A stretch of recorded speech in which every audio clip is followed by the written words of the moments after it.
All right, let's get right into it. Today, we're pulling back the curtain on one of the biggest illusions in modern investing, and it's one that could be quietly draining your returns without you even knowing it. You've seen it everywhere, right? Every finance influencer, every slick online brokerage, they all sing the same song. Exchange-traded funds, or ETFs, are the absolute best way to invest. You just pop open your trading app, buy an ETF like it's a stock, and boom, you feel like you're a financial whiz. And look, on the surface, the sales pitch is really convincing. They'll show you a chart just like this, an ETF with a super low total expense ratio, maybe 0.05%, right next to an index fund at 0.20%. It looks like a total no-brainer. The story is simple. Index funds are the old, expensive way, and ETFs are the smart, cheap hack. But what if that simple math is a little misleading? What if the entire ETF system was actually designed to secretly shift all the real costs and the real headaches directly onto you? That's exactly what we're going to break down. Because the truth is, that tiny little expense ratio, it's hiding a much bigger and more expensive reality. Think you're getting a great deal? Get this. In some situations, these hidden costs can be so bad that a supposedly cheap ETF could cost you as much as 5% of your investment on day one. All of a sudden, that tiny 0.05% expense ratio doesn't seem so important, does it?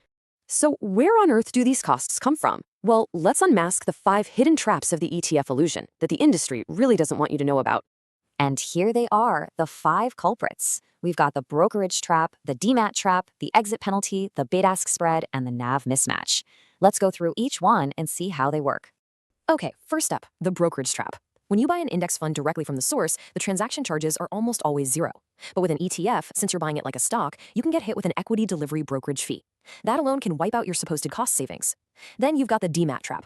ETFs have to be held in a special demat account. And guess what? That account comes with its own annual maintenance charges. For a long-term passive investor, that's just a pointless reoccurring fee. Number 3 is the exit penalty. When you finally decide to sell your ETF down the road, you get slapped with something called a depository participant or DP debit charge. And you guessed it, index funds don't have this. It's just another little fee you pay for the convenience of using an ETF.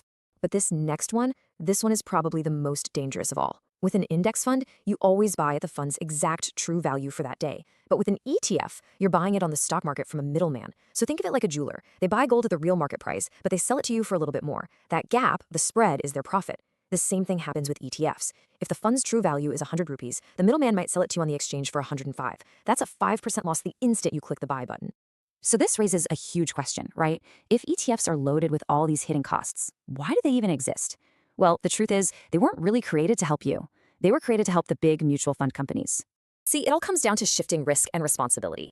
If you need to pull a big chunk of money out of an index fund, the fund manager has to do all the hard work. They have to sell stocks, manage the taxes, and get you your cash. With an ETF, that hard work is no longer their problem, it's your problem. You're the one who has to go onto the open market and find a buyer. You're the one who absorbs all the costs and the hassle. The fund company just gets to wash its hands of it. So you really have to ask yourself a serious question. Did you get into investing to build peaceful, long-term wealth for your family? Or did you sign up to become an unpaid, stressed-out liquidity manager for billionaires on Wall Street or Dalal Street? Okay, so if the ETF is a trap, how do you escape? Thankfully, there is a much simpler, more rational solution. And the answer is just to bypass this whole complicated system and invest in direct plan index funds instead. I mean, just look at this table. The evidence is pretty overwhelming. No brokerage trap, no demat charges, no exit penalties, and most importantly, no bid-ask spread eating away your money. On every single one of these hidden costs, the index fund is the clear, obvious winner. You know, there's also a huge psychological benefit here. ETFs usually live inside your flashy trading app, right next to your speculative stocks. When the market tanks, it's so tempting to see everything in red and just panic sell your long-term investments too. Keeping your serious long-term wealth separate, like how Zerodha has its coin app for mutual funds and Kite for trading, is actually a brilliant way to protect yourself from your own worst emotional instincts. Now, I've just spent all this time explaining why ETFs are a bad deal for most people. But what if I told you there is one very specific case, one asset class, where you absolutely must buy the ETF and avoid the mutual fund? That's right. For all of this, there is one very important exception to the rule. And that exception is for gold and silver. Here's the deal. A gold mutual fund doesn't actually go out and buy physical gold for you. It's something called a fund of funds. All it does is take your money and use it to buy shares in a gold ETF.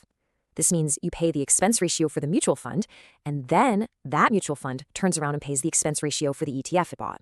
You are literally being charged twice for owning the exact same thing.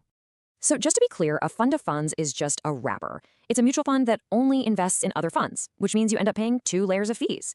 In this very specific case for precious metals, it's just a terrible, inefficient way to invest. So let's boil all of this down to a simple, crystal clear takeaway.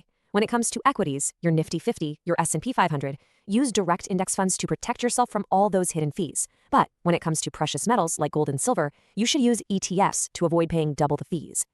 It's really that straightforward. Now that you've seen behind the illusion and you understand the real math, the only question left is, what are you going to do to protect your wealth from these hidden fees